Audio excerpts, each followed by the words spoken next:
¿Qué tal? Bienvenidas y bienvenidos a una nueva exploración aquí en el canal de Luis Jovel. Un gusto tenerles con nosotros. Y bueno, como siempre les invitamos a que si disfrutan este contenido, nos dejen un like y se suscriban al canal. Nos ayuda muchísimo a seguir creando estas discusiones. Hoy nos vamos a meter de lleno en un tema que, la verdad, es apasionante. Vamos a ver cómo el apóstol Pablo usaba los salmos. Sí, esos poemas, esas oraciones tan antiguas de Israel, cómo las integra Pablo en sus propias cartas. Es fascinante. Exacto. Y para guiarnos, tenemos un análisis académico muy interesante de Waldesir Gonzaga y Rogerio Goldoni Silveira. Ellos investigan justo esto. La idea no es solo hacer una lista de salmos, ¿verdad?, sino entender el cómo y el por qué. ¿Qué buscaba Pablo al traer esos textos a sus argumentos? Era un erudito, conocía las escrituras hebreas al dedillo. Pero la pregunta es, ¿simplemente las copiaba tal cual? ¿O había algo más en juego? Una estrategia, digamos, una reinterpretación en su forma de citar. Vamos a empezar por la magnitud. ¿Qué tanto usaba Pablo los salmos? Pues mira, es impresionante. Después del libro de Isaías, los Salmos son el libro del Antiguo Testamento que Pablo más cita o alude. El más referenciado.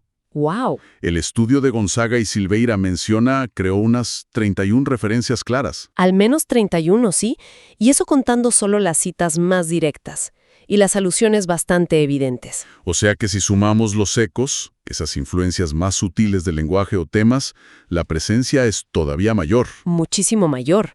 Están entretejidos en el argumento de Pablo de una forma muy profunda. Y esto nos lleva a la pregunta inevitable. ¿Qué texto tenía Pablo en mente? ¿El hebreo? ¿La Biblia hebraica? ¿O la versión griega, la Septuaginta, la LXX, que era tan común? Esa es la gran pregunta, y no hay una respuesta única y definitiva. El consenso académico, y el estudio lo sugiere también, es que Pablo, como muchos autores del Nuevo Testamento, probablemente usaba más a menudo una versión griega, una versión tipo Septuaginta. Era la Biblia que leían muchos judíos de la diáspora y también los primeros cristianos gentiles. Era, digamos, la versión más accesible para su audiencia multicultural. Tiene sentido. Pero, y aquí viene lo interesante que mencionabas. No siempre era una copia exacta. Para nada. Y eso es lo crucial. Pablo no era un simple escriba copiando versículos. Su relación con los salmos era dinámica, era interactiva. ¿A qué te refieres con dinámica? Pues que a veces citaba, de forma bastante literal, casi palabra por palabra, especialmente de la Septuaginta, pero otras veces adaptaba el texto. ¿Adaptaba? ¿Cómo? Cambiaba palabras, omitía frases, a veces incluso parece que combinaba ideas de distintos versículos o que citaba de memoria con las variaciones que eso implica. O sea, ¿modificaba el texto original? Exacto. Y no por error, sino con una intención teológica clara. Quería que el salmo hablara directamente a la situación de la iglesia a la que escribía, que apoyara su argumento específico en esa carta. No era un copiar y pegar, era una hermenéutica en acción. ¡Qué fascinante! Es como si viera en los salmos una profecía o una verdad que se cumplía o se iluminaba de forma nueva en Cristo y en la experiencia de la Iglesia. Precisamente. Por eso los académicos distinguen varios niveles de uso. Están las citas explícitas, que a menudo introduce con fórmulas como «está escrito» o «como dice David». Ajá, las más obvias. Luego están las alusiones, referencias más indirectas. No cita textualmente, pero usa un lenguaje o una imagen que claramente evoca un salmo específico para quien conociera las escrituras. Como un guiño, ¿no? Para el lector atento. Exacto. Y finalmente los ecos. Estos son los más sutiles. Influencias temáticas, palabras clave, patrones de pensamiento que resuenan con los salmos, pero sin una conexión textual directa y clara. Identificar todo eso debe ser un trabajo de detective, me imagino. Hay criterios, ¿no? Como los que proponen estudiosos como Richard Hayes o G.K. Beale para rastrear estas conexiones. Sí, hay metodologías para intentar ser lo más objetivos posible, buscando repetición de palabras clave, coherencia temática, el contexto histórico. Es un análisis cuidadoso. Bueno, vayamos a ejemplos concretos que mencionan Gonzaga y Silveira. Uno que siempre me ha llamado la atención es Gálatas 2:16. Ah, sí, un texto clave en Gálatas y en toda la teología paulina sobre la justificación. Pablo está argumentando con fuerza Que la justificación, el ser declarado justo ante Dios, no viene por cumplir las obras de la ley, sino por la fe en Jesucristo. Y para respaldar esto, recurre a las Escrituras.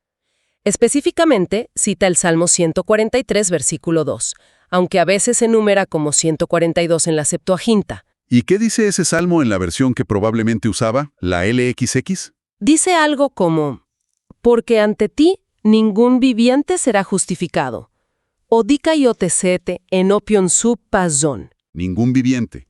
Pero fíjate cómo lo usa Pablo en Gálatas 2:16. Aquí viene la adaptación magistral. Primero, donde el Salmo dice ningún viviente, pazón, Pablo usa la expresión ninguna carne, pasasarx. Que es un término paulino frecuente para referirse a la humanidad en su condición, digamos, terrenal, limitada, a veces incluso en oposición a Dios o al Espíritu. Exacto. Ya hay un matiz ahí. Pero la modificación más radical y significativa es que Pablo añade una frase crucial que no está en el Salmo. ¿Cuál? Añade, por las obras de la ley, ex ergon nomu. La frase completa en Gálatas queda, sabiendo que el hombre no es justificado por las obras de la ley, por cuanto por las obras de la ley ninguna carne será justificada. ¡Wow! Está insertando el núcleo de su argumento polémico en Gálatas directamente dentro de la cita del Salmo. Precisamente. El Salmo originalmente habla de la imposibilidad universal de ser justo ante Dios por méritos propios. Pablo toma esa verdad y la aplica directamente al debate sobre la ley judía en Galacia. Es una jugada teológica brillante y, bueno, bastante audaz, ¿no? Está reinterpretando el Salmo a la luz de Cristo y del conflicto con los judaizantes. Totalmente. No está solo buscando un texto prueba que diga exactamente lo que él quiere. Está mostrando cómo esa verdad antigua del Salmo encuentra su significado pleno y su aplicación concreta en el Evangelio de la justificación por la fe en Cristo, aparte de las obras de la ley. Es hermenéutica cristocéntrica pura. Queda clarísimo con ese ejemplo. No es un uso pasivo de la Escritura, sino una interacción muy activa. Muy activa y muy dirigida por su propósito pastoral y teológico en cada carta. Veamos otro caso que también mencionan en el artículo, 2 Corintios 9:9. Un contexto diferente. Sí, aquí Pablo está animando a los corintios a ser generosos en la colecta para los cristianos necesitados de Jerusalén. Es un llamado a la solidaridad económica. Y en medio de esa exhortación, cita un salmo. ¿Cuál es? Cita el Salmo 112, versículo 9, 11:11 en la LXX. Y aquí la cita es bastante más cercana al texto de la Septuaginta. Dice, repartió, dio a los pobres, su justicia permanece para siempre. Escorpisen, edoken, tois penisin, edikiationea automenei istonaiona. Suena muy parecido al texto griego del Salmo. Sí, aquí la fidelidad textual es mayor que en el caso de Gálatas.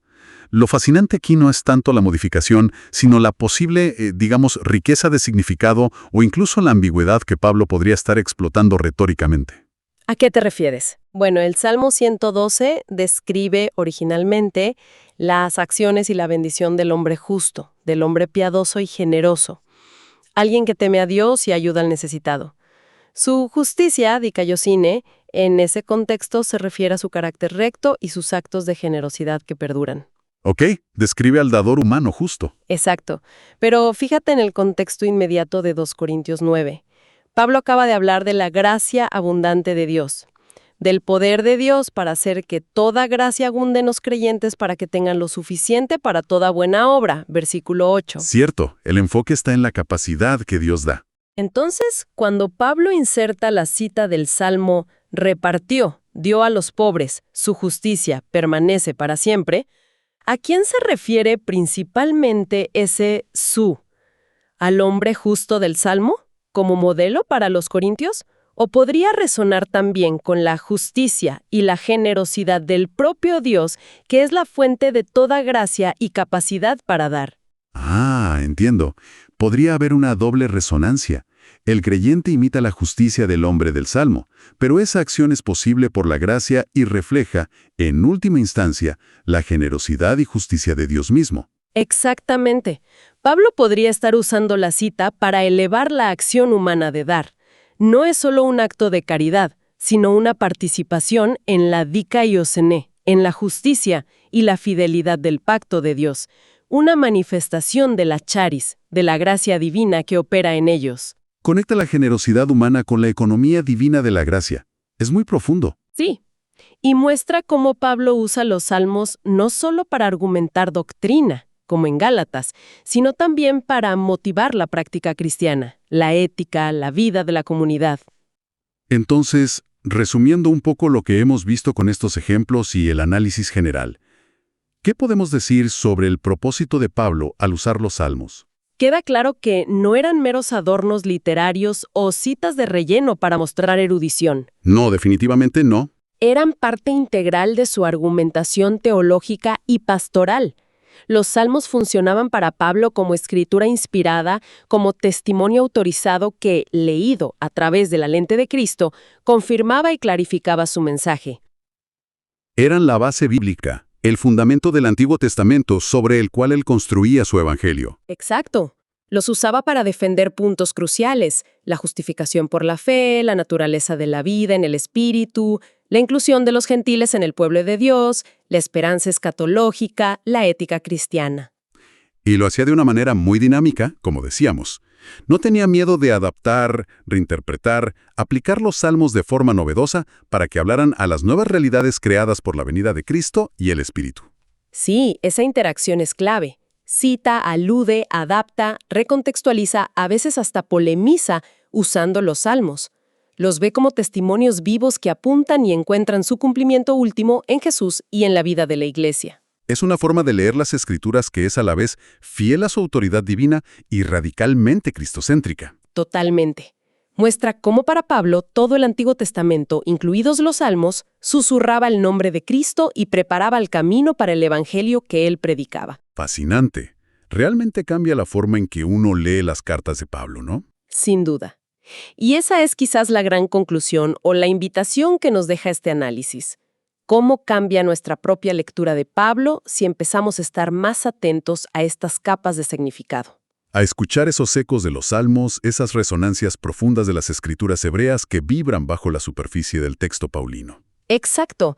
Nos invita a una lectura más rica, más profunda, a no quedarnos solo con la letra superficial, sino a buscar cómo Pablo conecta su mensaje con la larga historia de la revelación de Dios. A entender que sus argumentos no salieron de la nada, sino que estaban profundamente arraigados en la fe y las escrituras de Israel, aunque reinterpretadas de manera transformadora. Es una invitación a leer con oídos más atentos, ¿verdad?